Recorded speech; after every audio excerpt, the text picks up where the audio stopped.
We're joined today by Dr. Charles Tator. I am so thrilled to be having this conversation today and having this chance just to kind of reflect back over the years and where we've come in concussion research and the impact here on sport in Canada. So welcome, Dr. Tator. It is so nice to see you. As we were chatting just before, I mean, what a journey we've been on. I remember when you and I were meeting in the SIRC library in Ottawa, like back, 10 years ago, and we were discussing kind of that chance and the importance and the necessity to address concussions in sport. And at that time, the passion that you emitted, that passion about your research as to we had to increase the awareness, like the impact of concussions on all of our participants and our youth, on anybody participating was so important. And I think back then, there was even some new research that you had coming out back in 2015 as you were working together with the Canadian Concussion Collaborative. And that study that said, there was the recommendations for policy development regarding sport related to concussion prevention and the management in Canada. Fast forward, now here we are, sitting, and all of our national sport organizations have concussion policies. The federal, provincial, territorial governments have endorsed a concussion week every September so that people continue to learn the new advancements in research, and we keep it in the forefront. And we're even seeing some of the sports changing the rules so that we can be more sensitive. We can be aware of this is one of those injuries that people just need to know about. So looking back at you, how does it feel to know that your research and a lot of your passion is making such an impact on sport and making it safer for athletes in Canada? Well, I really feel good about it, not just because I've contributed, but so many other Canadians have contributed. And just as you said, we've come a long way. Things are so much better now for our athletes than they were 10 or 15 years ago. We really made a lot of progress in our country. And I think what has pleased me is that the Canadian efforts are being recognized internationally. We've really almost set the stage for what many other countries are now doing. So yeah, it gives me a good feeling to be a Canadian and to have been part of the process that so many people have contributed to. And you're right. There is that part that says, how can we make a difference? And, as Canadians, as parents, as coaches, as any of us, it's like, how can we help? So you're right. That's such a great feeling to know that we're making it safer for everybody in sport.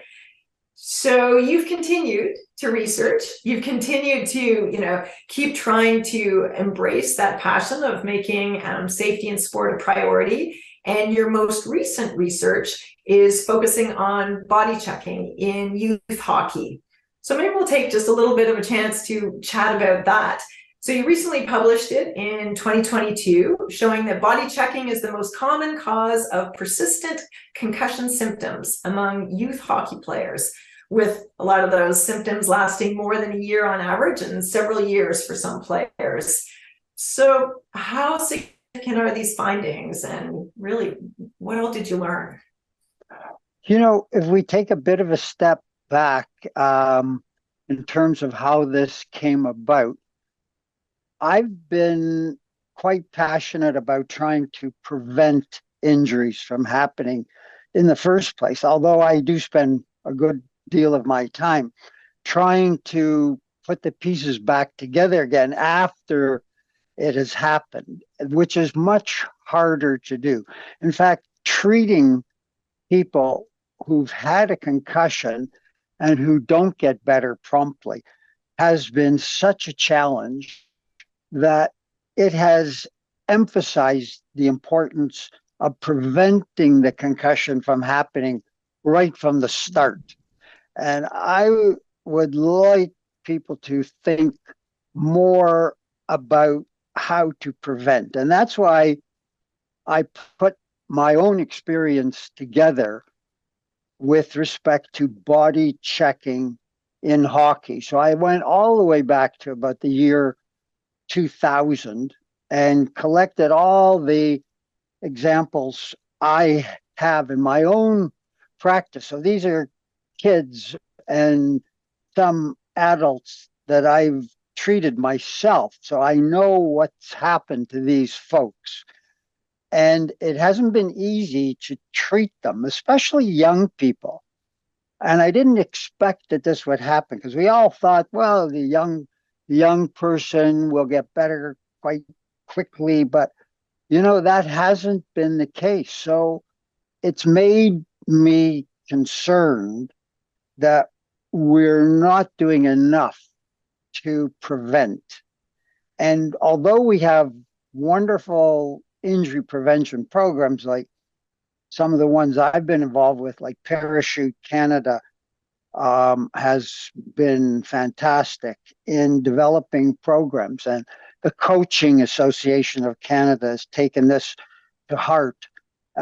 And now that we have the Canadian Concussion Network in our country, like we have a network of researchers who get together and worry about concussion. So even though we're doing all of that, I think we still need to do more.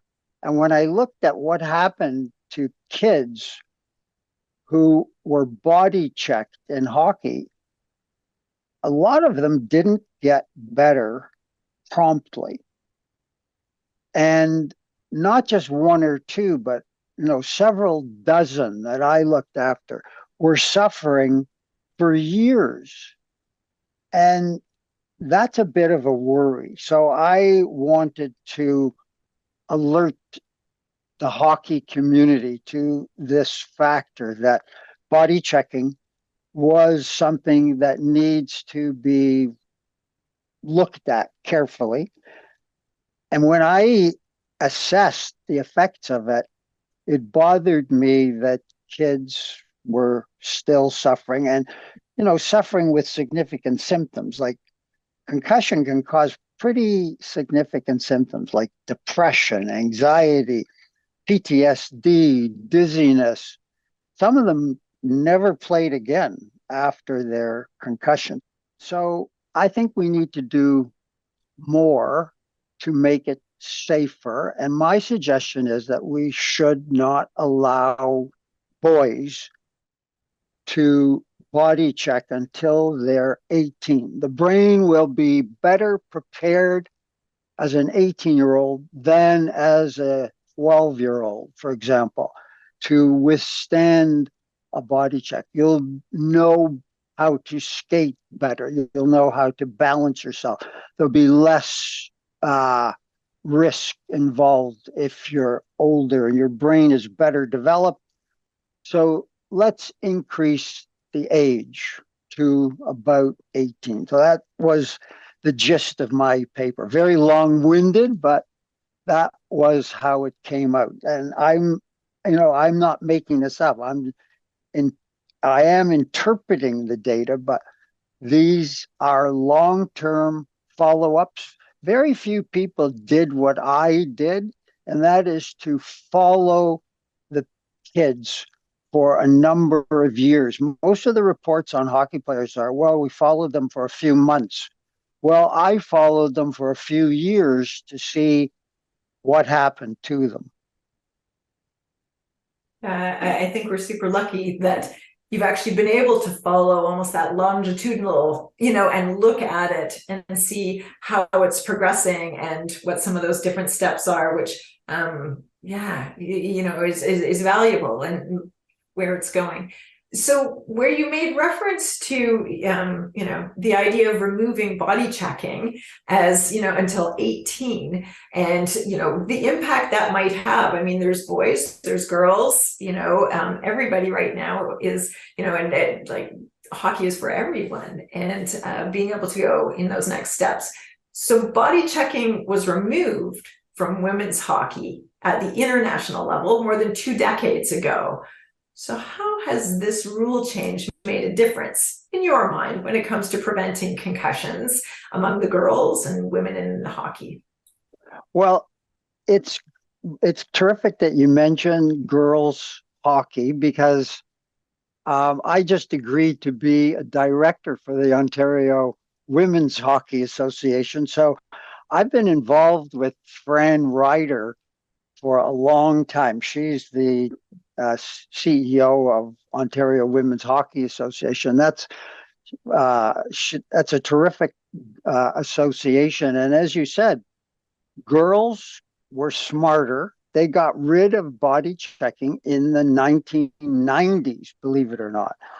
And in boys hockey, we haven't been as smart. We've allowed kids to get injured by body checking. And I think it's time for the boys to catch up with the girls. Girls hockey is a great game, and yet they don't body check. Now, it doesn't mean that they don't get concussions.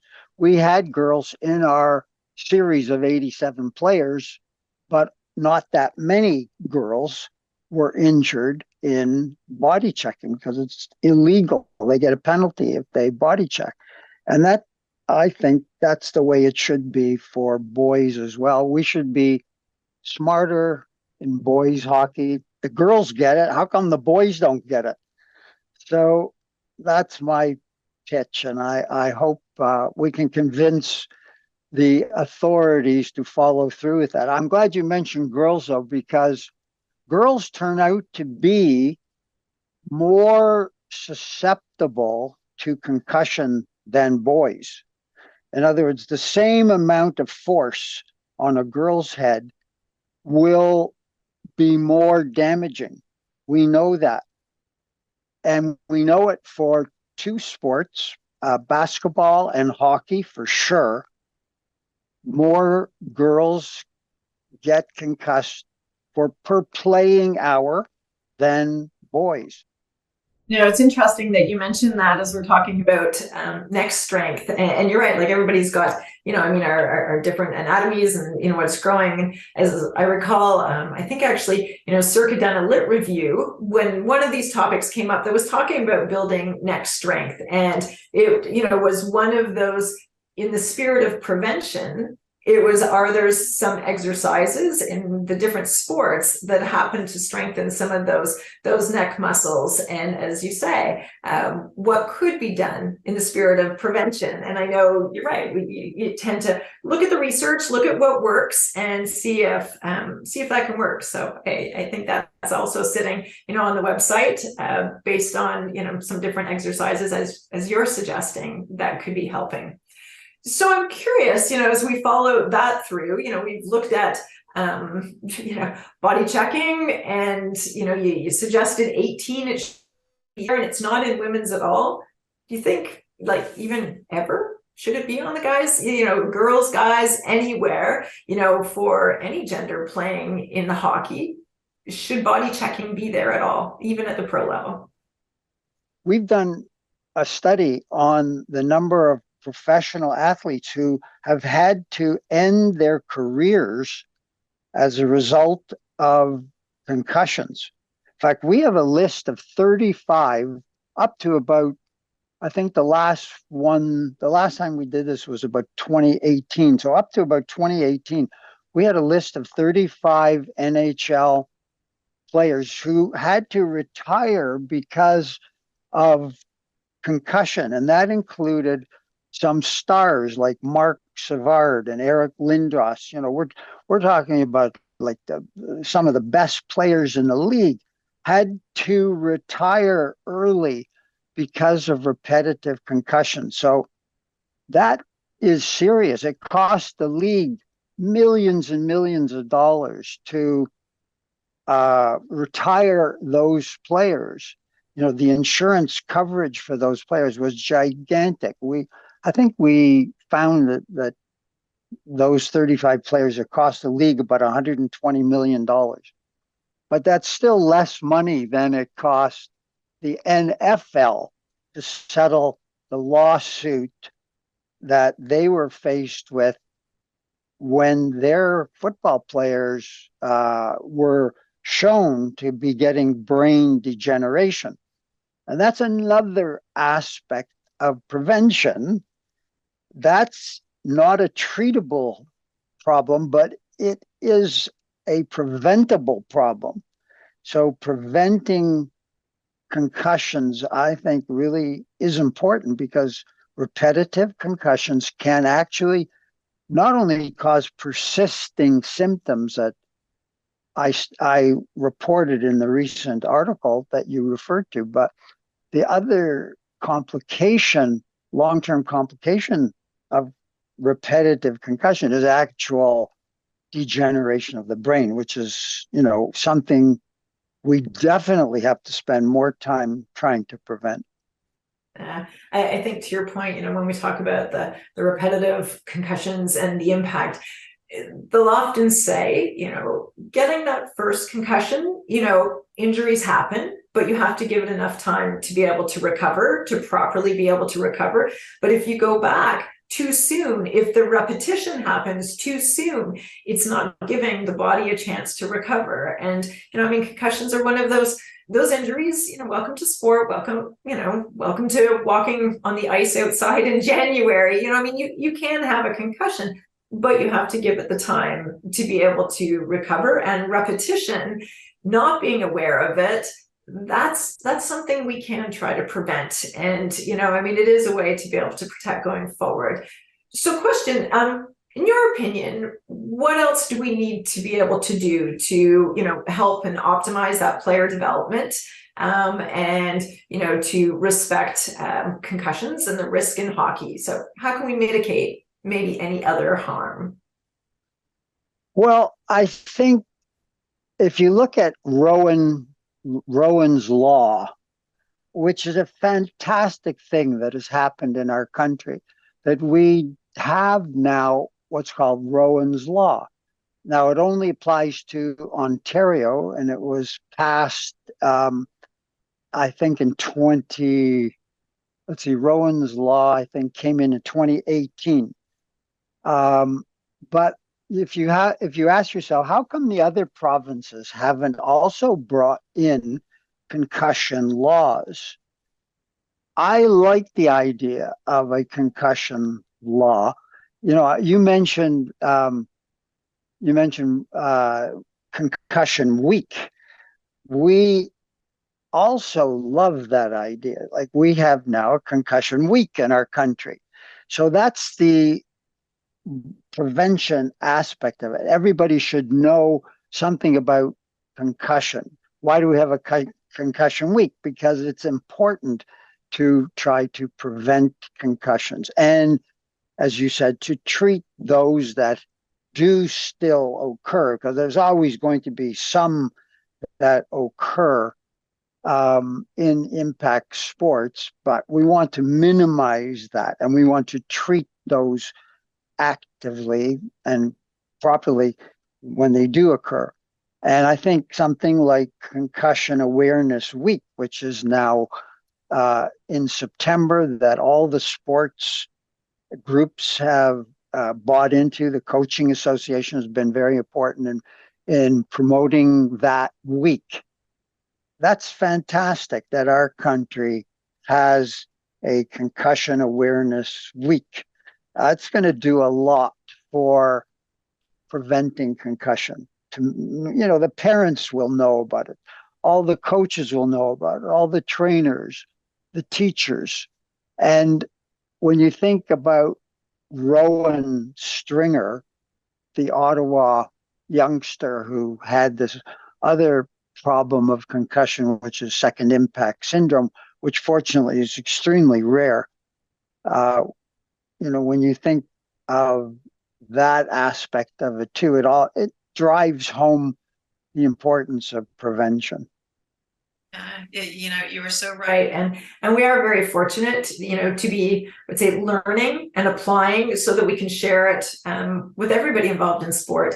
As you say, it can't just be the athlete on the field or the participant on the field. You need your teammates, your colleagues to be watching out for you. You need the coaches to be aware of it. The parents need to be aware. I mean, this is all things that, we continue to learn. Our officials, and anybody, whether they're adopting it, we're all in it together. And if we're all more aware of it, and we continue to be more aware, because you learn more each time you go forward, that's huge. And I certainly know on SIRC side, we're making a point of promoting that and getting the messages out and sharing what everybody across the country is doing, and the new research. It's new learnings come out, and we also see how it applies to new sports or different people. So I agree. I think it's fantastic that it won't be easily forgotten when we've at least got that week that says, okay, remember again, here's what's new. Oh, okay, what else do we know? So as you said, concussions don't just happen in hockey. They happen in all sorts of different sports, as it's going out across the board. Do you think there's any of the learnings from your recent research, on body checking, that might also apply to some of the other sports, or any of the other different sports that you think, ooh, heads up, this is how you could be using this? If you're a coach or a parent or an athlete out there, this is how this might apply in a different sport. Well, I'm glad you brought that up, Deborah, because I do think it applies to all the contact sports where there's impact. Like yesterday in my office, I saw a lacrosse player who was struck in the head by a lacrosse stick, and she had quite a terrible concussion. So it happens in so many different sports where there's, speed and impact and hard balls and lacrosse sticks. And you can get a concussion, but you can prevent so many of them by following the rules, by strengthening your neck, by the code of conduct. Like, I also think that's an important aspect. You mentioned parents being involved. Parents have to be involved. They can't just drop the kid off at the field and forget about it. They really should know what is proper conduct. And in fact, in Ontario now, because of Rowan's law, the parents have to sign, and the player has to sign an actual code of conduct, which shows what is proper sportsmanship, and how you behave on the field. That it's not an arena for gladiators to slay the other opponent. It's a place where everybody can have fun and develop your skills. You bang on. I think, everybody needs to know that. You referred to it earlier, that it's a privilege to be able to come and play on a team and play with your colleagues and your friends and as a sport. But it's, it speaks to respect. It speaks to learning, and you don't have to be there. It's, come in and make sure that we can all have fun. That means everybody, on the field of play, everybody involved. But there are understanding and recognizing, how we play, and what the rules are, and the rules of engagement on the field of play. And you're right, it's so important. So if you could leave the audience, this has been such a great conversation, but if you could leave the audience with, one message or takeaway from this chat, so what would it be? Use your brain to protect your brain. You only get one. That's beautiful. That is beautiful. So with that, Charles, Dr. Tator, I am going to say thank you. This has been such a great chat. I have loved it. I know we'll love sharing it with everybody. And let's just keep learning and making it safe for everybody out there.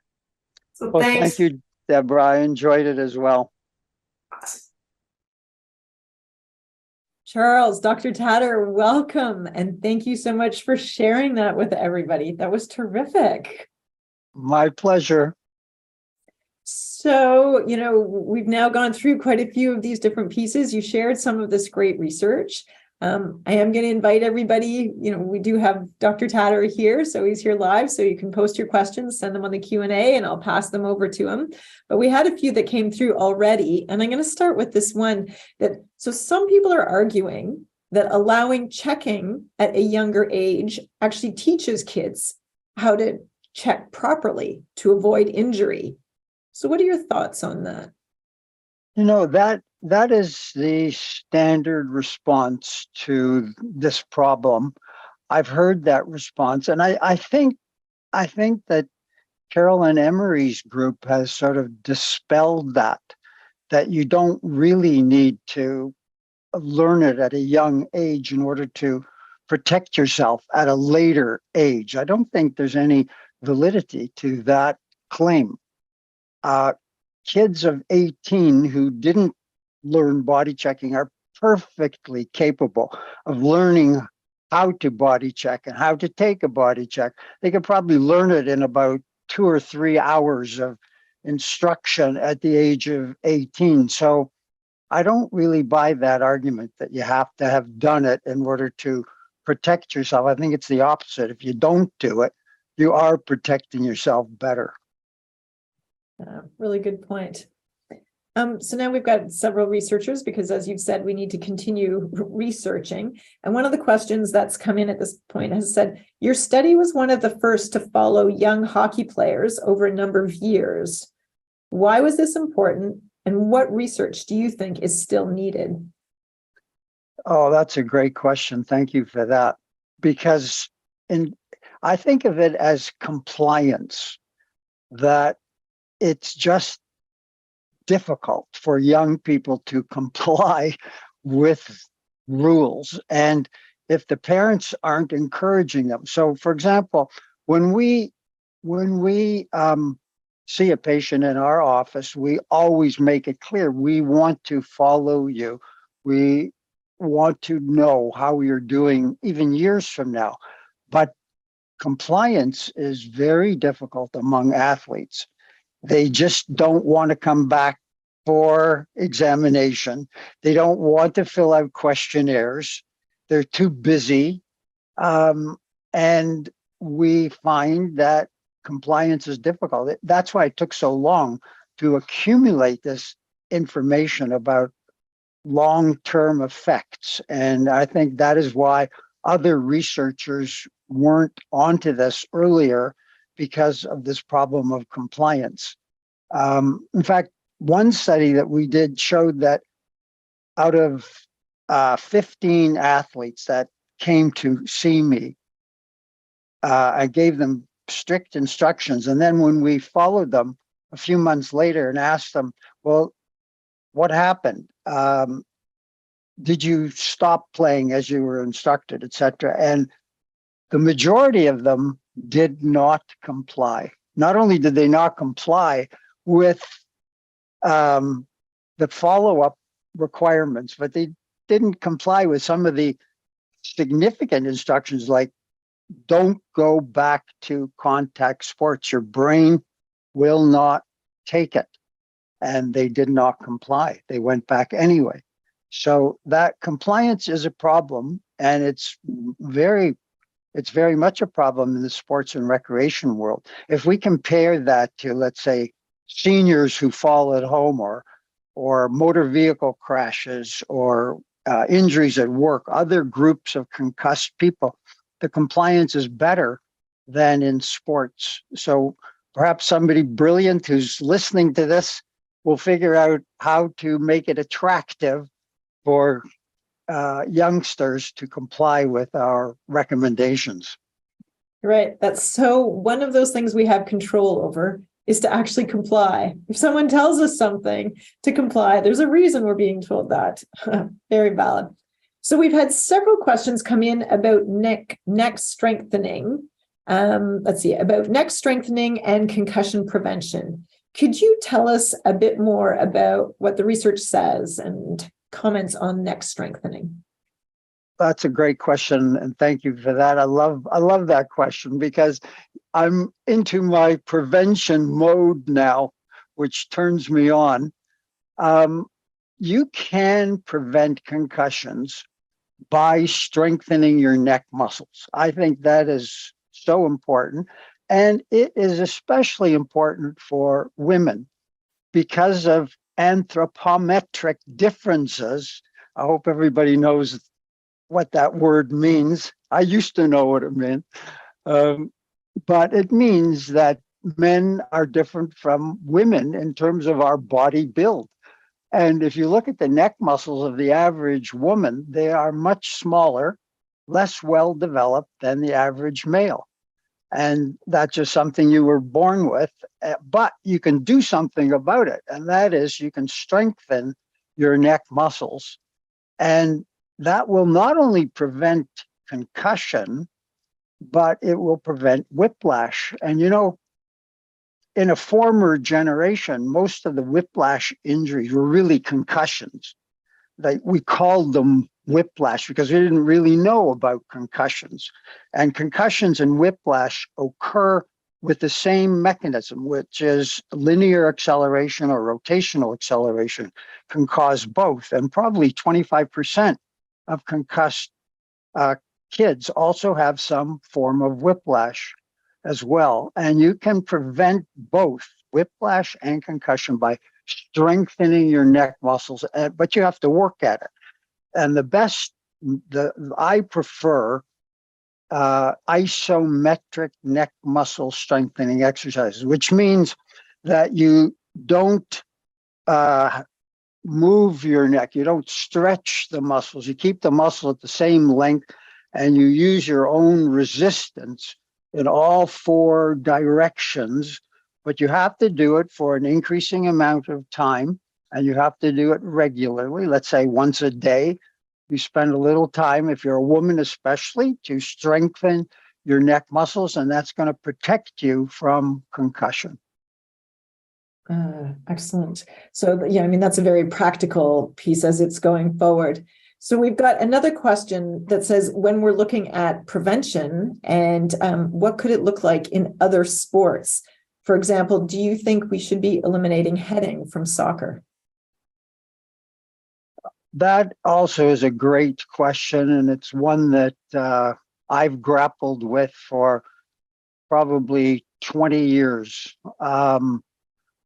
There's no doubt that repetitive head trauma leads to trouble, whether it's a concussion, a simple concussion, or whether it is long-term effects of brain degeneration. That fortunately doesn't happen very often, but it does happen, and professional soccer players are especially prone to getting that. That has become clear in the last few years. Soccer is not immune from the ravages of repetitive head trauma. And once again, I think age is an important issue. Many years ago at ThinkFirst, we met with the Canadian Soccer Association over the course of a couple of years, in fact, to try to hammer out a new age of permission for heading the ball in soccer. And we managed, I think at the time it was age 8, if you can believe that, where that heading was allowed for kids in soccer. And we managed to get it up to age 10. And I think it's still lodged at age 10, although please correct me if I'm wrong. But I think that is too young an age to allow heading of the ball for kids. I'd like to see it 13, 14, 15. And, I think more research needs to be done in heading the ball. I have several patients in my practice who have been concussed by heading the ball. Oh, this is fantastic. So we're going to pull one more question. We've got quite a few. So for everybody who has submitted questions, we're going to be reaching back with Dr. Tator after, and we will see if we can pull together some of the information and answer some of the questions so that we can be sharing it with the group. But one of the ones, and we've got a couple here that are dealing with the culture of sport. And so looking at that, what do you think we need to do to change the culture around body checking or hitting in sports more generally? I think we need to look at women's hockey and marvel at what a great game it is without body checking. Now, there is some body checking in women's hockey, but it's penalized, and so it's at a very low level. Women still get concussed, as we've said, so it's not the whole answer, but I do feel that there's a lot that can be done just with body checking alone, eliminating body checking, but every sport has its own issues of contact. If you can reduce contact, you're going to reduce concussions. Yeah. Excellent. Well, thank you. I mean, just the fact that we've got so many other questions shows that this is a very important topic and everybody values your expertise and really still trying to pull at those nuggets. But Dr. Tator, this has been tremendous. I think it's a fantastic start to this symposium. So thank you for joining us today, and we'll keep the dialogue going.